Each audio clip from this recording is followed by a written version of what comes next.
자, 저희 기자가 전달해드린 것처럼 최근 캄보디아에서 우리나라 사람을 상대로 납치, 감금 등 강력 범죄가 급증하면서 적극적인 대책을 요구하는 목소리가 커지고 있습니다. 왜 유독 한국인을 노리는지, 왜 캄보디아가 범죄의 소굴이 됐는지 염건웅 유원대 경찰소방행정학부 교수 새로 모셨습니다. 안녕하십니까? 네, 안녕하세요. 예, 교수님, 지금 우리나라 대학생이 캄보디아에서 납치 살해가 됐는데 시신이 2달째 국내로 돌아오지 못하고 있고 또 다른 한국인도 이제 2명이 160일 만에 가까스로 구조가 됐다고 합니다. 지금도 캄보디아 현지에 상당수의 한국인들이 있는 걸로 보입니다. 네, 뭐 최근에 이제 통계를 봤을 때 이 캄보디아에서 납치 신고됐던 그런 통계를 보면요. 2024년에 220건, 2025년에 330건 이렇게 급속도로 늘고 있는데 네. 왜냐하면 몇 년 전만 해도 사실은 뭐 10회 이하 뭐 이런 식으로 굉장히 적은 숫자의 캄보디아의 납치 사건들이 신고가 됐었는데 작년부터 굉장히 갑자기 급증했단 말이죠. 그렇군요. 2024년 올해는 사실 또 심지어 1월부터 8월까지의 통계가 330건이에요. 그러니까 네. 작년을 이미 넘어섰다라고 볼 수가 있는데 지금 캄보디아가 이제 범죄단지 밀집 지역이 있습니다. 이 지역들이 지금 뭐 엠네스티에서 발표했던 그런 통계도 있긴 한데 여기에 아마 한 50여 개 단지가 지금 존재하고 있고 거기 네. 이제 최대 약 한 10만 명 정도가 수용돼 있다라고 알려져 있어요. 근데 이제 왜 그러면 한국인들을 계속 표적으로 하고 있냐가 이제 궁금할 수밖에 없는 문제인데 이자들은 지금 이제 코로나 시기에 지금 여기 있는 카지노라든지 호텔 건물들은 사들였습니다. 왜냐하면 그때 당시에 이제 코로나로 캄보디아에 있는 관광 산업이 무너지면서 네. 거기에 있던 이제 호텔이나 카지노를 사들이고 그 이후에 이제 비대면 시대가 오다 보니까 거기서 이제 온라인 범죄를 계획하게 되고 거기에 따라서 이제 보이스피싱 범죄의 어떤 근거지로 거기를 삼은 거죠, 캄보디아를.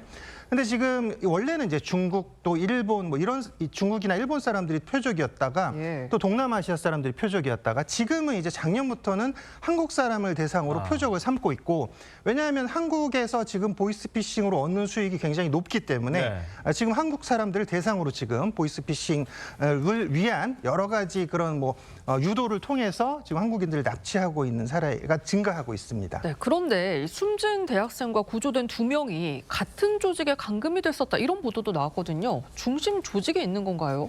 지금 그러니까 뭐 지금 아까 말씀하셨듯이 한국인이 지금 우리가 지금 밝혀지지 않은 그런 암수 사례로 많이 지금 잡혀 있다, 그러니까 감금되어 있고 납치되어 있을 것이다라고 추정할 수밖에 없어요.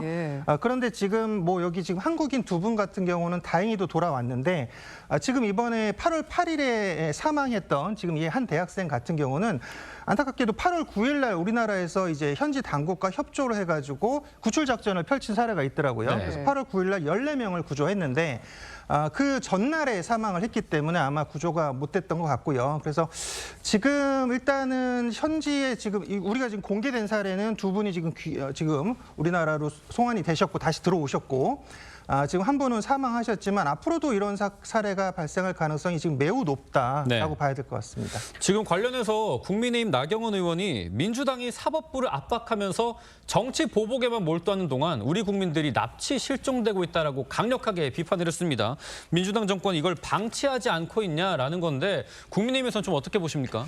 그러니까 지난 4개월 동안에 이재명 정권이 들어선 이후에 민주당과 이재명 정부 모두 귀에 정말 딱지가 앉을 정도로 내란 정식 얘기만 하고 있습니다. 그래서 경제나 민생 언제 챙길 거냐 이런 얘기 했었던 것 아니겠습니까? 지금 우리나라에 175개 해외 공관이 있는데요. 이 가운데 43곳이 공석이에요. 그러면 전체 가운데 한 25%, 4곳 중에 한 곳이 공석이라는 얘기가 나옵니다. 지난번 미국에서 조지아 사태 있었잖아요. 그 구금 사태가 발생했을 때도 우리나라에 애틀란타 총영사 없었고요. 주미 대사도 당시에 부임하지 못한 상태에서 발생했기 때문에 당시 대미 외교 대응 능력이 크게 떨어졌다라는 얘기가 나왔었던 거죠. 이번에도 캄보디아 대사가요. 지난 7월에 공석이 됐는데 3개월 넘게 아직 그 후임자를 찾지 못하고 있습니다.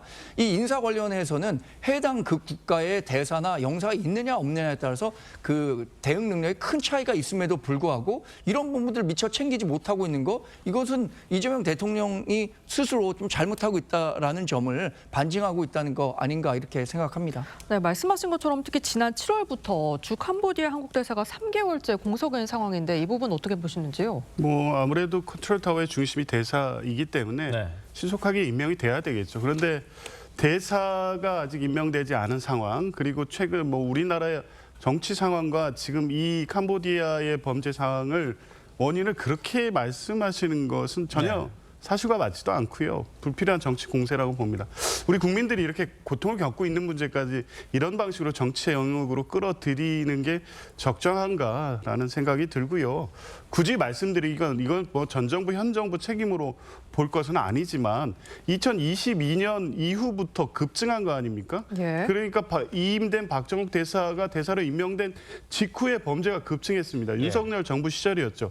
그때부터 대응이 시작됐어야 됩니다. 그래서 잘못이 뭐 윤석열 정부의 책임이 있고 이재명 정부의 책임이 없다 이렇게 접근하자는 게 아니라 이것을 정치 문제로 끌고 들어와서 지금의 어떤 그 특검 수사 때문에 이 문제가 발생한 것처럼 얘기하고 호도할 문제는 아니라는 거죠. 정부에 좀 더 대응을 잘해라. 대사 빨리 임명해서 적절한 조치가 신속히 취해질 수 있도록 하라. 이건 당연히 겸허히 수용돼야 됩니다만 이 문제의 원인을 이재명 대통령, 이재명 정부한테 돌려서 정치적 이익을 얻으려는 것으로 이 사항을 그렇게 악용하는 것은 네. 뭐 국민 보기에 적절하지는 않습니다. 네, 정부 대응이 미흡한 거 아니냐라는 지적이 나오니까 외교부에서는 캄보디아 경찰 측에서 이 납치 강금 피해자 본인이 직접 신고하는 원칙을 고수하고 있다 이렇게 설명을 했거든요.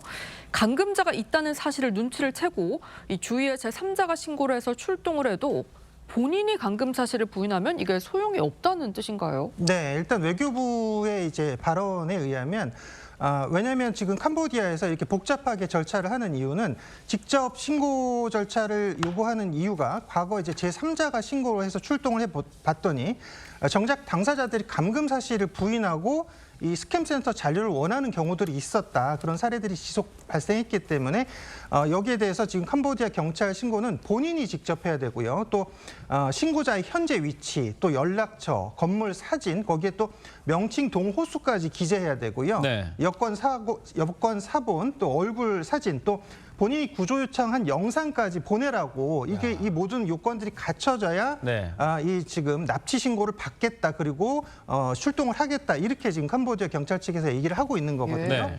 그러니까 뭐 이제 제3자가 뭐 아까 신고하는 그런 부분 때문에 캄보디아 경찰 측에서 이야기를 하는 것은 사실 저는 핑계라고 봅니다. 네. 왜냐하면 범죄 사실 신고는 일단은 무조건 출동해야 되는 게 어느 나라 경찰도 마찬가지예요. 그건 기본적인 원칙이거든요. 그러면 이 사안을 구별해서 출동하겠다. 아니면 캄보디아 경찰 조직이 신뢰할 수 없을 정도의 상황이다라고 볼 수도 있는 거라고 생각합니다. 그래서 이런 부분에 있어서 우리나라 정부에서는 좀 강력하게 좀 요청을 해야 될 것 같아요. 그래서 지금 절차를 간소화해도 출동할 수 있도록 예를 들어 신고자가 신원과 자기 위치 정보만 알려줘도 신고할 수 있도록 지금 캄보디아 경찰 또 캄보디아 당국에 강력하게 요청을 해서 지금 납치 신고자들은 사실은 이미 신고가 들어왔다라고 하면 생명이 좀 위험한 상황일 수도 있어요. 이미 네. 납치가 됐다는 거는 이미 그들이 써먹을 대로 써먹고 버리겠다라고 하면 이제 고문하고 지금 살해하고 이런 방식이거든요. 근데